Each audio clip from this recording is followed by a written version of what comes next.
The war beast had never obeyed anyone. Not its handlers. Not its commanders. Not even the generals who claimed to control it. It was a creature born from violence, forged in the crucible of war, a living weapon bred to break armies and crush civilizations. Entire battalions had fallen just trying to contain it.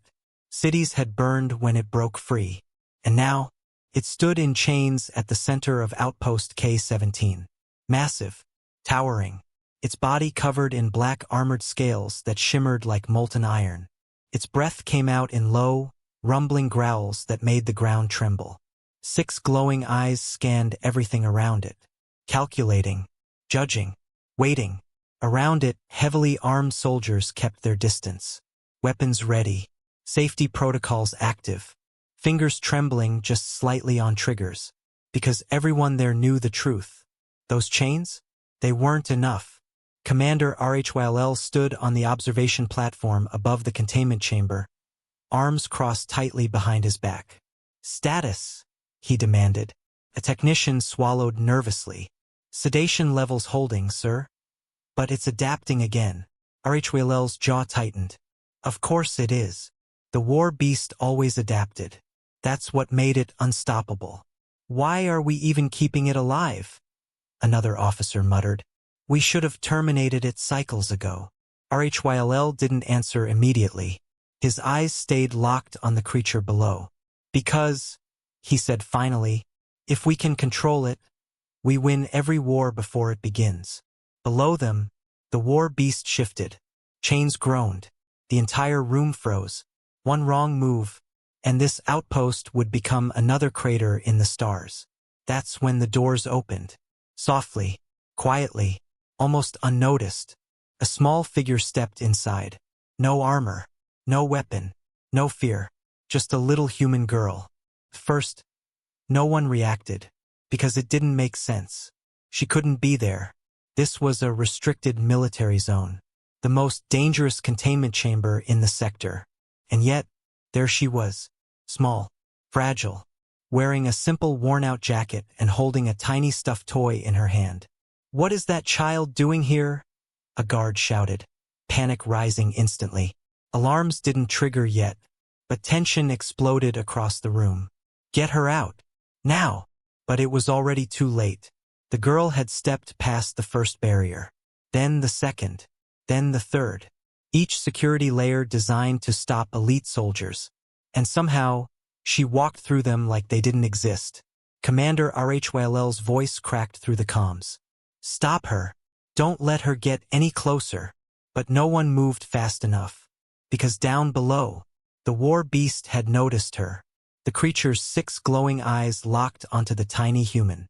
Its massive body went still. Too still. Predators didn't freeze like that. They calculated. The soldiers raised their weapons. Safety protocols disengaged. Target lock engaged. One command, and they would open fire, even if it meant killing the child. "Hold!" Rhyll barked suddenly. Everyone froze. "Do not fire unless I give the order." "Sir, it's going to kill her." "I said hold." Below, the girl kept walking, step by step, slow, calm, unafraid. The war beast lowered its head slightly. A low growl vibrated through the chamber. The air itself seemed to tremble.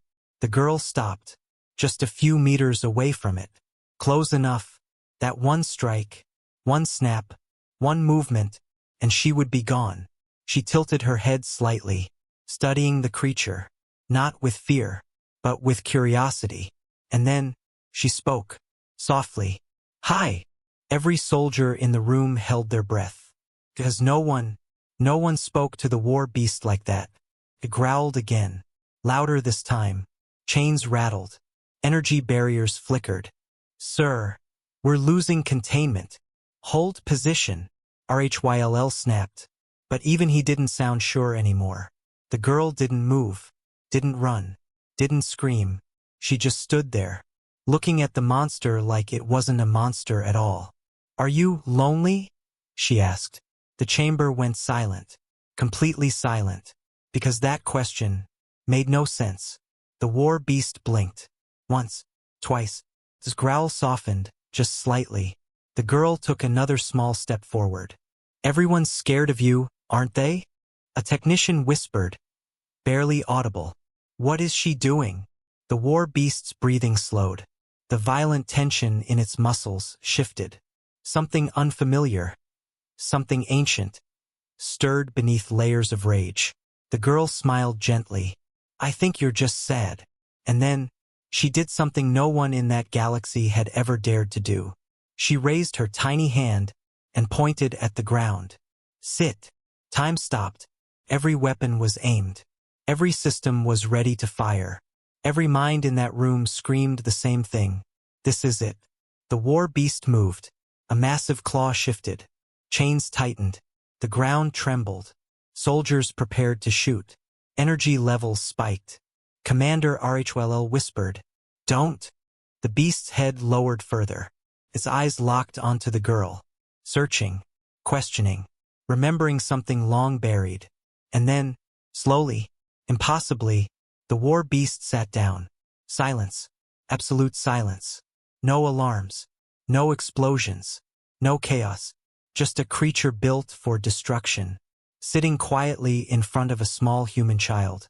A soldier dropped his weapon. Another took a step back in disbelief. "Impossible," someone whispered. Commander RHL stared, unable to process what he was seeing. Years of research, countless failed attempts, endless bloodshed, and all it took was a child. The girl smiled wider. "Good job." The war beast let out a low sound. Not a growl, not a threat, something softer, something almost peaceful. She stepped closer, slowly, carefully. "Sir, stop her," a guard pleaded. "If it attacks now." But RHYLL didn't speak. He couldn't, because something deep inside him knew this moment mattered. The girl reached out and gently placed her hand on the beast's massive head. The entire room froze. The war beast closed its eyes.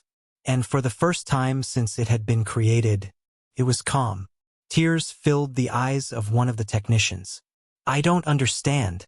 RHYLL finally spoke. Quietly, almost to himself. "It was never a weapon." He looked at the girl. "It was alone." The truth spread through the room like a shockwave. All the violence, all the destruction, not cruelty, not rage, pain. The girl leaned against the massive creature. "It's okay," she whispered. "You don't have to be scary anymore." The war beast exhaled slowly. A deep, heavy breath, like something ancient, finally at rest. Above, Commander RHYLL made a decision that would change everything. "Stand down," he said, weapons lowered.